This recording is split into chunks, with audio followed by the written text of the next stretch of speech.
नमस्कार दोस्तों, स्वागत है आपका अनुपम आईएएस एकेडमी में। आज की इस वीडियो में हम देखेंगे कि मौर्य साम्राज्य से संबंधित जो प्रश्न प्रारंभिक परीक्षाओं में पूछे गए हैं वो प्रश्न कौन से हैं। इससे एक तरह से हम रिवाइज कर लेंगे अपने पूरे सिलेबस को, मौर्य साम्राज्य को, और उसके साथ साथ हम ये अंदाजा भी लगा पाएंगे जो कुछ हम पढ़ रहे हैं उसका स्तर कैसा है, क्या हम उन क्वेश्चंस को अटेम्प्ट कर पा रहे हैं जो परीक्षाओं में पूछे जा रहे हैं। इस पूरी वीडियो में हम लगभग 60 प्रश्नों को कवर करेंगे। इसका जो पार्ट सेकंड आएगा उसमें भी हम लगभग 60 प्रश्नों को कवर करेंगे। तो कुल मिलाकर मौर्य साम्राज्य से पूछे गए 120 प्लस प्रश्नों को हम कवर करने जा रहे हैं। तो मैं अनुपम तिवारी स्वागत करता हूं आपका अपने इस YouTube चैनल। आइए देखते हैं मौर्य साम्राज्य से संबंधित उन सभी प्रश्नों को जो प्रारंभिक परीक्षा में पूछे गए हैं। अगर हम पहला प्रश्न देखें, उसमें पूछा जा रहा है कि जिसके ग्रंथ में चंद्रगुप्त मौर्य का विशिष्ट रूप से वर्णन हुआ है। तो देखिए, एक पुस्तक है मुद्रा राक्षस, और इस मुद्रा राक्षस पुस्तक में चंद्रगुप्त मौर्य और धनानंद, जो कि शासक है किसका, नंद वंश का, उसके मध्य जो संघर्ष हुआ है उसका विवरण दिया गया है। चाणक्य की जो नीतियां हैं धनानंद को हराने के लिए, वो सब कुछ इस पुस्तक में दिया गया है। तो यह पुस्तक है विशाख दत्त की मुद्रा राक्षस। ऑप्शन सी इसका सही आंसर हो गया। पहला प्रश्न देखिए, यूनानी लेखक जस्टिन द्वारा इसे एंड्रोकट कहा गया है। तो दो नाम आपको मिलेंगे, एक एंड्रोकोट्स और दूसरा एंड्रोकोट्स। ये दोनों नाम ही हमको चंद्रगुप्त मौर्य के मिलेंगे। तो आंसर हो गया ऑप्शन बी। एंड्रोकट्स कौन कहेगा, विलियम जोन। तो यह वह व्यक्ति होगा जो सबसे पहले चंद्रगुप्त मौर्य को एंड्रोकोट्स कहेगा। इसके अलावा जस्टिन ही चंद्रगुप्त मौर्य को एंड्रोकोट्स कहेगा। एंड्रोकोट्स कौन कहेगा, एरियन प्लस आपका प्लूटार। तो एरियन और प्लूटार कहेंगे एंड्रोकोट्स, जस्टिन और विलियम जोन्स कहेंगे सेंड्रोकोट्स। विलियम जोन्स पहला व्यक्ति होगा जो चंद्रगुप्त मौर्य को सेंड्रोकोट्स कहेगा। अगला प्रश्न देखिए, सेंड्रोकोट्स से चंद्रगुप्त मौर्य की पहचान किसने की थी। तो सबसे पहला व्यक्ति विलियम जोन्स, जैसे हमने अभी देखा, और बाद में जस्टिन भी चंद्रगुप्त मौर्य को सेंड्रोकोट्स कहेगा। तो विलियम जोन्स और जस्टिन का नाम आप ध्यान रखिए। अगला प्रश्न देखिए, सेंड्रोकोट्स और सिकंदर महान की भेंट का उल्लेख किसने किया है। तो जस्टिन जब उल्लेख करता है तो यही सेंड्रोकोट्स और सिकंदर महान की भेंट का उल्लेख करता है। कौटिल्य प्रधानमंत्री, तो हम देखते हैं चंद्रगुप्त मौर्य के दरबार में धनानंद के खिलाफ इन्हीं की रणनीति से चंद्रगुप्त मौर्य जीतते हैं और मौर्य वंश की स्थापना करते हैं। चाणक्य के बचपन का नाम पूछा है आपसे, तो हमने देखा था विष्णुगुप्त इनका नाम हमको मिलता है। चाणक्य का अन्य नाम, फिर से वही प्रश्न, विष्णुगुप्त हमको मिलता है। कौटिल्य की पुस्तक अर्थशास्त्र किस विषय पर आधारित है। तो अगर हम देखें तो इसमें दिए गए हैं क्या, साप्तांग सिद्धांत, जो संबंधित है शासन के सिद्धांत और अभ्यास से। धन संचय के लिए भी इसी पुस्तक में बताया गया है। विदेश नीति के विषय में भी बताया गया है और आर्थिक संबंधों के विषय में भी बताया गया है। तो उपयुक्त में से एक से अधिक आंसर है, इसलिए ऑप्शन ई इसका सही आंसर हो जाएगा। साप्तांग सिद्धांत को हमने बहुत डिटेल से किया है, आप चाहे तो एक बार उसको देख सकते हैं। सातों अंगों को हमने डिटेल इन्फॉर्मेशन के साथ बताया है आपको। कौटिल्य का अर्थशास्त्र है, चंद्रगुप्त मौर्य के संबंध में नाटक है, आत्मकथा है, चंद्रगुप्त मौर्य का इतिहास है, या शासन के सिद्धांतों की पुस्तक है। तो अभी जैसा हमने देखा कि शासन के जो सिद्धांतों की पुस्तक वो हमको मिलती है अर्थशास्त्र के रूप में। साप्तांग सिद्धांत के अनुसार राज्य का 7वां अंग कौन सा है। तो हमने 7 अंग देखे थे, इन 7 अंगों में जो अंतिम अंग आपको मिलता है वो कौन सा है, मित्र है। अर्थशास्त्र में किस पहलू पर प्रकाश डाला गया है, आर्थिक जीवन, धार्मिक जीवन, सामाजिक जीवन और राजनीतिक जीवन। तो जब उनको चूज करना होगा तो यह मुख्यतः प्रकाश डालता है किस पे, राजनीतिक नीतियों पर। इसकी तुलना मैकियावेली के प्रिंस से की जाती है। तो हम देखते हैं कि जो कौटिल्य का अर्थशास्त्र, इसी की तुलना मैकियावेली के प्रिंस से की जाती है। हिमेकस किसके समय में आया है भारत। तो हम जब शासन देखते हैं बिंदुसार का। बिंदुसार कौन, सबसे पहले चंद्रगुप्त मौर्य और उसका पुत्र हमको मिलता है बिंदुसार। इसी के समय में हिमेकस भारत आया है, या इसे डाइमेकस भी कहते हैं।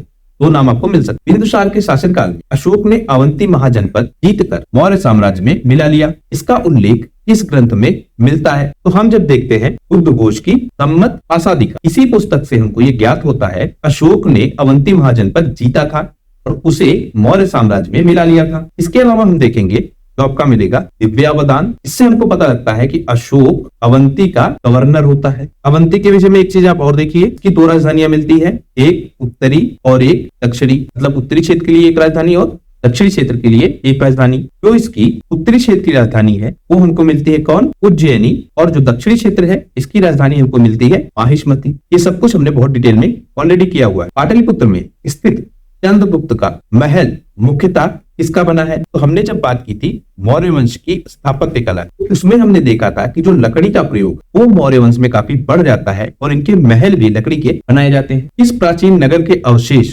कुम्भलहारा स्थल से प्राप्त होते हैं। तो हमने जब देखा था पाटलिपुत्र तो राजधानी थी किसकी, मौर्य वंश की, उसमें ये अवशेष हमको मिलता है। बुलंदी बाग हमने देखा था, ये भी हमको पाटलिपुत्र का अवशेष मिलता है। निम्नलिखित में से किस मौर्य राजा ने दक्कन की विजय प्राप्त की थी? तो दक्कन क्षेत्र में जो सफल राजा है मौर्य वंश, वो हमको मिलता है कौन, चंद्रगुप्त मौर्य। मालवा, गुजरात, महाराष्ट्र किस शासक ने पहली बार जीता था? तो जब हम देखते हैं चंद्रगुप्त मौर्य को, जिसने सबसे पहली बार एक संगठित साम्राज्य या हम कहें अखिल भारतीय साम्राज्य की स्थापना की थी। अगला प्रश्न देखिए, अभिलेख जिससे प्रमाणित होता है चंद्रगुप्त का प्रभाव पश्चिम भारत पर भी है। तो हम जब देखते हैं रुद्रदामन का जूनागढ़ शिलालेख, इसी से हमको ये पता लगता है कि चंद्रगुप्त का प्रभाव पश्चिम भारत पर भी है। गुजरात चंद्रगुप्त मौर्य के साम्राज्य में सम्मिलित था, यह प्रमाणित होता है इससे। तो ये भी हमको कहां से मिलेगा, रुद्रदामन के जूनागढ़ से। सेल्यूकस, जिसको अलेक्जेंडर द्वारा सिंध एवं अफगानिस्तान का प्रशासक नियुक्त किया गया था, वो इस भारतीय राजा ने हराया था। मतलब सेल्यूकस को किसने हराया था? देखिए, जब आपका अलेक्जेंडर वापस होता है तो जो सिंध के क्षेत्र हैं प्लस अफगानिस्तान के क्षेत्र, उन क्षेत्रों में ये सेल्यूकस को नियुक्त करता है और इस सेल्यूकस को हराता है कौन, चंद्रगुप्त मौर्य। चंद्रगुप्त मौर्य ने सेल्यूकस को इस वर्ष में पराजित किया था। तो जो हम समय देखते हैं 305 ईसा पूर्व का, इसी समय सेल्यूकस को चंद्रगुप्त मौर्य हराते हैं। आप एक चीज ध्यान रखिए, 326 बीसी के आसपास सिकंदर का हमला होता है भारत, और वापस होने के बाद अपने क्षेत्र को दे देता है सेल्यूकस को, और सेल्यूकस और चंद्रगुप्त मौर्य के बीच युद्ध होगा और 305 ईसा पूर्व में सेल्यूकस हार जाएगा और अपनी बेटी हेलेना इसका विवाह कर देगा किससे, चंद्रगुप्त मौर्य से। इसने सहिष्णुता, उदारता और करुणा के त्रिविध आधार पर राजधर्म की स्थापना की थी। तो हमने इस टॉपिक को बहुत डिटेल से देखा था अशोक के विषय में, इसकी धम्म नीति के विषय में। तो धम्म नीति जो है अशोक, वो हमको सहिष्णुता, उदारता और करुणा के साथ मिलती है। तो इसका आंसर हो गया ऑप्शन ए। अगला प्रश्न देखिए, निम्नलिखित में कौन सा क्षेत्र अशोक के साम्राज्य में सम्मिलित नहीं था? तो देखिए, बिहार अगर देखें मगध तो केंद्र ही है, कलिंग देखें तो यहाँ विजय की इसने, अफगानिस्तान के क्षेत्र में इसको विरासत मिली चंद्रगुप्त मौर्य से, क्योंकि इसी क्षेत्र में सेल्यूकस को हराया था किसने, चंद्रगुप्त मौर्य ने। श्रीलंका का जो क्षेत्र है, यहाँ पे प्रभाव देखेगा, अपने पुत्र और पुत्री को ये भेजेगा धम्म प्रचार के लिए, लेकिन इस क्षेत्र में इसका प्रशासनिक नियंत्रण नहीं होगा। तो श्रीलंका इसका सही आंसर हो गया। अशोक के निम्नलिखित अभिलेखों में से इसमें दक्षिण भारतीय राज्यों का उल्लेख हुआ है? तो जब हम देखते हैं अशोक का दूसरा शिलालेख, इसमें हमको चोल, पांड्य, ततीयपुत्र, केरलपुत्र इन राज्यों का उल्लेख मिलता है।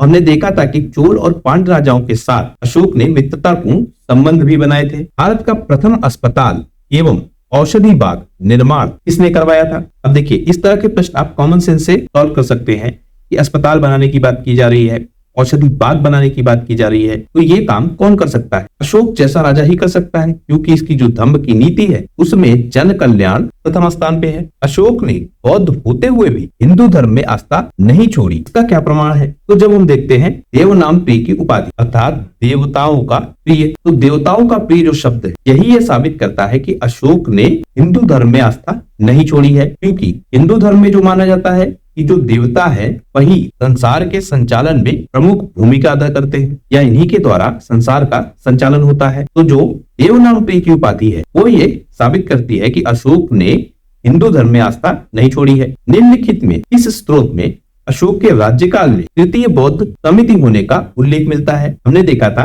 बौद्ध समितियां डिटेल में, उसमें तो तीसरी होती है कहां पर, पाटलिपुत्र में। तो तीसरी बौद्ध संगति पाटलिपुत्र में होगी, उसका उल्लेख कहां मिलेगा, दीपावंशा में और महावंशा में। ऑप्शन बी इसका सही आंसर हो गया। तो चौथी बौद्ध संगति होगी वो किसके शासनकाल में, कनिष्क के। ये आप ध्यान रखिएगा। ये जो पाटलिपुत्र में संगति हुई है, इसकी अध्यक्षता किसने की है, ये भी आपसे बार बार पूछा जाता है। तो हम देखते हैं मोगलिपुत्र इसका नाम, इसी के द्वारा अध्यक्षता की जाती है तीसरी बौद्ध संगति की। अगला प्रश्न देखिए, अशोक के शासनकाल में बौद्ध सभा किस नगर में आयोजित हुई थी?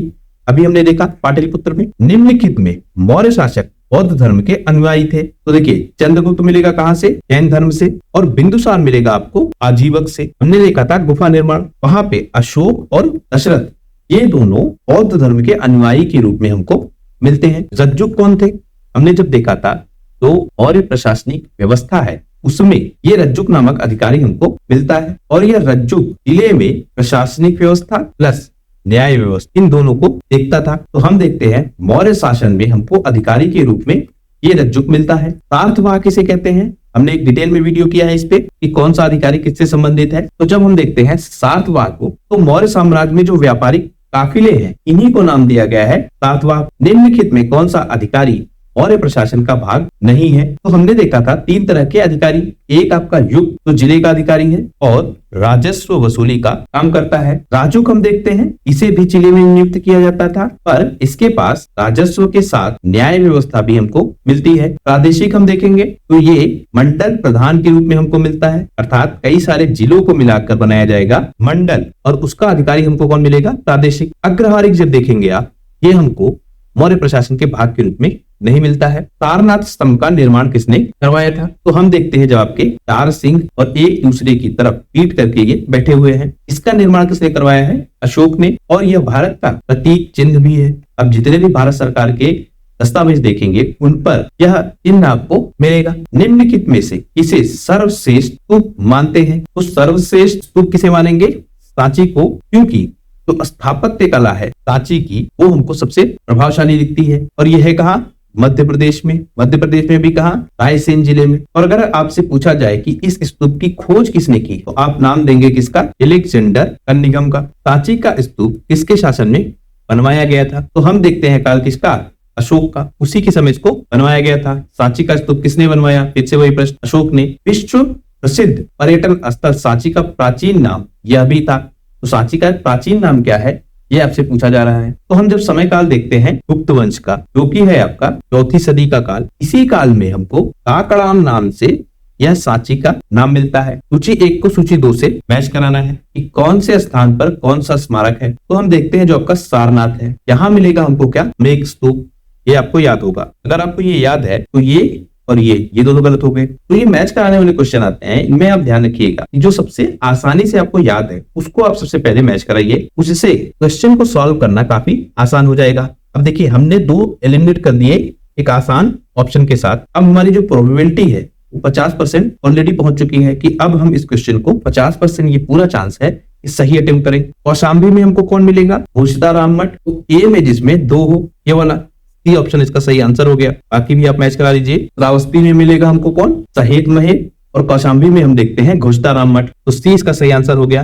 अगले प्रश्न पे आइए। तीर्थ यात्रा के समय अशोक निम्नलिखित स्थानों पर गए, उन्होंने किस मार्ग का अनुगमन किया, मतलब किस मार्ग से वो गए, पहले कहाँ गए बाद में कहाँ गए, ये आपसे पूछा जा रहा है। तो हमने जब देखा था कि अशोक इन स्थानों पे जाता है और कर माफी की व्यवस्था भी हमको कुछ जगहों पे मिलती है, तो सबसे पहले हम देखते हैं वो जाता है कहाँ, लुम्बिनी, जहाँ पे कर माफी वो करता है। अब देखिए पहला हो गया लुम्बिनी, ये गलत और ये गलत। लुम्बिनी के पास का क्षेत्र कौन सा है जहाँ पे अशोक उसके बाद जाएगा, तो हम देखते हैं लुम्बिनी से जाएगा कहाँ, कपिलवस्तु। तो ऑप्शन डी इसका सही आंसर हो गया। कपिलवस्तु से कहाँ जाएगा, गया। गया से कहाँ जाएगा, सारनाथ। सारनाथ से कुशीनगर और अंत में श्रावस्ती। तो पहला आप याद रखिए, सबसे पहले कहा लुम्बिनी में और सबसे आखिरी कहा श्रावस्ती में। तो इससे भी आप मैच कराएंगे तो सबसे पहले आना चाहिए क्या, ऑप्शन 4 और अंत में आना चाहिए ऑप्शन 6। इसमें ये हो 4 देखिए है पर 6 नहीं है, इसी में आपको मिलेगा कि 4 पहले है और 6 अंत में है, तो यही सही आंसर हो गया। अशोक के शिलालेखों में प्रयुक्त भाषा कौन सी है, तो हमने देखा था कि जब अशोक अपने शिलालेख लिखवाता है तो इस बात का वो खास ध्यान रखता है कि स्थानीय भाषा का वो प्रयोग करे। तो हम देखते हैं कौन सी भाषा, प्राकृत भाषा, इसका प्रयोग वो खूब करेगा। कौन सा अशोककालीन अभिलेख खरोष्टी लिपि में है, अब यहाँ आप ध्यान दीजिएगा ये भाषा नहीं लिपि है। तो हमको जो शाहबाजगढ़ी का अभिलेख मिलता है यह हमको खरोष्टी लिपि में मिलता है। पत्थर पर प्राचीनतम शिलालेख किस भाषा में है, संस्कृत में तो है नहीं, ठीक। और शिलालेख का काम सबसे पहले हमने देखा था विस्तृत रूप में अशोक ने किया है। अभी हमने देखा भाषा कौन सी थी उसकी, प्राकृत भाषा। ब्राह्मी लिपि का प्रथम उद्वाचन इस पर उत्कीर्ण अक्षरों से किया गया है। तो ब्राह्मी लिपि सबसे पहले कहाँ मिलेगी आपको, पत्थरों की पट्टियों पर, क्योंकि मुहरे आपको बाद में मिलेंगे, सिक्के आपको बाद में मिलेंगे, स्तंभ लेख हमको अशोक के काल में ज्यादा मिलेंगे। तो सबसे पहले कहाँ शुरुआत होगी, पत्थरों की पट्टियों पर। अशोक के शिलालेखों को सर्वप्रथम किसने पढ़ा था, हमने बहुत डिटेल में देखा था कि जेम्स प्रिंसेप वो व्यक्ति होता है जो अशोक के अभिलेखों को पढ़ पाता है। इससे वही प्रश्न, जेम्स प्रिंसेप ब्राह्मी लिपि को सर्वप्रथम किसने पढ़ा, तो कौन है वो, जेम्स प्रिंसेप। अशोक के शिलालेखों को पढ़ने वाला पहला व्यक्ति, इससे वही प्रश्न, जेम्स प्रिंसेप। सेम प्रश्न वही, किसने इसको विकूटन या डिसाइफर, तो किसने एक्सप्लेन किया या कौन पढ़ पाया या किसने डिकोड किया। अगर आप सही शब्द पकड़ना चाहें तो हम इस्तेमाल कर सकते हैं क्या, डिकोड सबसे पहले किसने किया, तो वो मिलता है कौन, जेम्स प्रिंसेप। मौर्य साम्राज्य के पेशावर के निकट उत्तर पश्चिमी भाग में अशोक के शिलालेख किस भाषा में है? तो हमने देखा था कि स्थानीय भाषा का ये ध्यान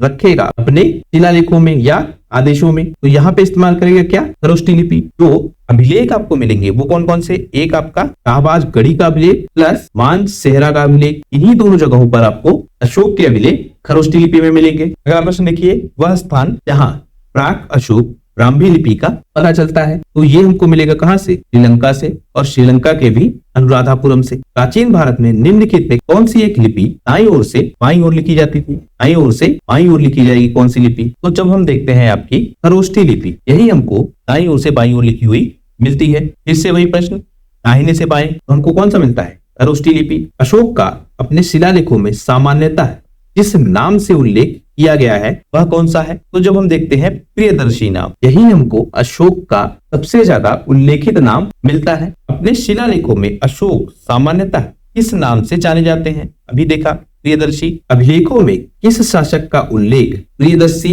एवं देवनाम प्रिया? बिल्कुल आसान क्वेश्चन है। अशोक निम्नलिखित वक्तव्यों में कौन सा एक वक्तव्य अशोक के प्रस्तर स्तंभों के बारे में गलत है? ये गलत वाले जब प्रश्न पूछे आपसे तो इसको जरूर आप अंडरलाइन कर लीजिए, मार्क कर लीजिए या किसी तरह का कोई निशान लगा दीजिए कि गलत पूछा है। हम देखते हैं कि इनमें क्या बढ़िया पॉलिश है, क्या ये अखंड है, क्या स्तंभों का जो शेफ्ट है वो शुंडाकार है, ये स्थापत्य संरचना के भाग है, कौन सा इसमें गलत है? अब इसमें देखिए आपको एलिमिनेट करना है। बढ़िया पॉलिश तो हमको मिलती है, ये बात बिल्कुल ठीक है। अखंड है मतलब एक कांच में पत्थर, ये भी हमको मिलता है, तो ये भी ठीक है। शेफ्ट हमने देखा था शुंडाकार, ये भी ठीक है। तो जो सही आंसर बचता है ऑप्शन डी, यही गलत है। निम्नलिखित में किस भारदार मूर्तिशिल शिलालेखों में अशोक के प्रस्तर रूप के चित्र के साथ खांडेय अशोक या राजा अशोक उल्लेखित है? तो अशोक का नाम सबसे पहले कहाँ उल्लेखित है, ये आपसे पूछ रहा है। तो हम देखते हैं जब आपका कंगनहल्ली का अभिलेख, यहीं पे हमको अशोक का नाम सबसे पहली बार दिखता है, और ये कहाँ पे है? कर्नाटक में। और कर्नाटक में भी कहाँ? गुलबर्गा जिला। निम्नलिखित में से किस एक अभिलेख में अशोक के व्यक्तिगत नाम का उल्लेख मिलता है? तो अशोक के नाम का उल्लेख कहाँ मिलता है? फिर से वही प्रश्न। तो दिए गए ऑप्शन में से कौन सा? मास्की का अभिलेख। तो देखिए जब हम देखते हैं आपका मास्की, हम देखते हैं आपके गुर्जरा, हम देखते हैं आपका नित्तूर, उडेगोलम, इन सारे अभिलेखों में अशोक का नाम हमको दिखता है। और राजा अशोक के नाम से उल्लेख कहाँ मिल रहा था आपको? कंगनहल्ली में। अगला प्रश्न देखिए, निम्नलिखित अभिलेखों में से किस लेख में अशोक का नाम उल्लेखित है? अभी हमने देखा जो मास्की का है यहाँ पे उल्लेखित है, इसके अलावा जो है उनको भी हमने देख लिया है। अशोक का नाम फिर से कहाँ उल्लेखित है आपसे पूछा जा रहा है। अभी हमने देखे नाम कहाँ कहाँ है, तो इसमें कौन सा नाम है? गुर्जरा। रुम्मदेई स्तंभ संबंधित है किससे? तो जब हम देखते हैं अशोक को और उसके राज्याभिषेक के 20वें साल, तब यह अशोक यात्रा करेगा कहाँ की? लुम्बिनी की, और यहीं पे इस शिलालेख का निर्माण करवाएगा। अब ये लुम्बिनी आपका क्या है? यह बुद्ध का जन्म स्थान है, ये हमने डिटेल से पढ़ा है। तो ऑप्शन ए इसका सही आंसर हो गया। अगला प्रश्न देखिए, गुर्जरा लघु शिलालेख इसमें अशोक का नाम उल्लेखित है, वह कहाँ स्थित है? तो हम जब देखते हैं मध्य प्रदेश का दतिया जिला, यहीं पे हमको गुर्जरा शिलालेख मिलता है। केवल वह स्तंभ जिसमें अशोक ने स्वयं को मगध का सम्राट बताया है। तो किस अभिलेख में अशोक ने खुद को मगध का सम्राट बताया है? तो हम देखते हैं जब आपका अब्रो स्तंभ लेख या बैराट स्तंभ लेख, दो नाम आ सकते हैं, तो इनमें अशोक ने खुद को मगध का सम्राट बताया है। अगला प्रश्न देखिए, कालसी प्रसिद्ध है, तो हम जब देखते हैं उत्तराखंड को और उत्तराखंड में स्थित कालसी को, तो यह हमको फेमस मिलता है किसके लिए? अशोक के शिलालेखों के लिए। तो अभी तक लगभग हम 60+ क्वेश्चन कर चुके हैं। वीडियो को छोटा रखने के लिए इसका अगला पार्ट भी हम देंगे, जिससे आप आसानी के साथ क्वेश्चन को समझ पाए और उसके आंसर्स को एनालाइज कर पाए। तो इस वीडियो में हम सिर्फ इतने प्रश्नों को देखेंगे, बचे हुए प्रश्नों को हम अगले वीडियो में देखेंगे। इसका सेकंड पार्ट आएगा, प्लीज आप उसको जरूर देखिएगा। तो आशा करता हूँ ये वीडियो आपको पसंद आया होगा। अगर वीडियो आपको पसंद आया है प्लीज शेयर कीजिए इसे ज्यादा से ज्यादा लोगों तक, और सब्सक्राइब कीजिए इस चैनल को, जिससे हम लोग ज्यादा से ज्यादा लोगों तक इस कंटेंट को डिलीवर कर सके। आपका हमसे जुड़ने के लिए बहुत बहुत धन्यवाद। आपका दिन शुभ हो।